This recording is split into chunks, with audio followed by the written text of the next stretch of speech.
আসসালামু আলাইকুম রহমতুল্লাহি ওবারাকাতুহু। আমাদের সালমানপুরের ভিতরে সবচেয়ে প্রাচীনতম একটা গাছ হচ্ছে আমার ডান পাশে যে কাঁঠাল গাছ দেখতেছেন, এই কাঁঠাল গাছটা।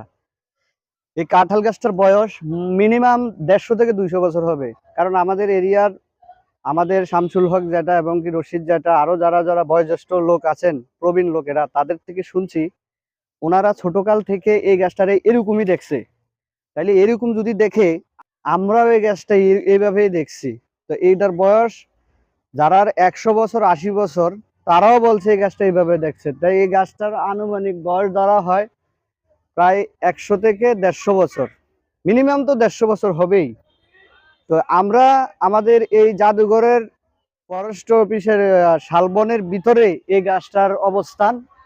এই গাছটার খবর কেউ জানে না। এই গাছটার স্বীকৃতি সালমানপুরবাসী এবং কি আমরা সবাই মিলে বড় ভাই ছোট ভাই সালমানপুর গ্রুপের তরফ থেকে আমরা এটাকে শতবর্ষী গাছ হিসাবে বিবেচনায় রাখবো এবং কি ভবিষ্যতেও এই গাছটা যাতে কেউ আগ বাড়িয়ে কাটতে না পারে, ধ্বংস না করতে পারে, এদিকেও আমরা খেয়াল রাখবো।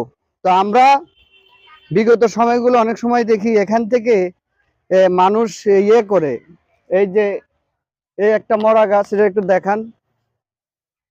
এই গাছটা মরে গেছে, এই গাছটার জীবন নাই। তো এরকম দা দিয়া অনেকে আছেন এগুলা ডালপালা কাটেন, এখানে ডালপাটা বিভিন্ন। আপনারা কেউ এখান থেকে ডালপালা কাটবেন না দয়া করে। আজকে থেকে ভিডিওটা দেখলে যদি এই গাছটার প্রতি আপনার মায়া লাগে থাকে, অবশ্যই এই গাছটাতে কেউ আর হাত দিবেন না, আশা করি। তো এই গাছটারে আমরা শতবর্ষী হিসাবে আমরা স্বীকৃতি দেব। আর আমরা বড় ভাই ছোট ভাই সালমানপুর গ্রুপের তরফ থেকে এই গাছের নিচটা আমরা পরিষ্কার করব একদিন, কারণ এই জায়গাটা খুব আবর্জনা হয়ে গেছে। এই জায়গাটা পরিষ্কার করে এটা কুমিল্লার ভিতরে শতবর্ষী গাছ হিসাবে, কাঁঠাল গাছ হিসাবে আমরা এটা স্বীকৃতি দেবো ইনশাল্লাহ। তো যে যেখান থেকে ভিডিও দেখছেন সবাই ভালো থাকবেন, সুস্থ থাকবেন।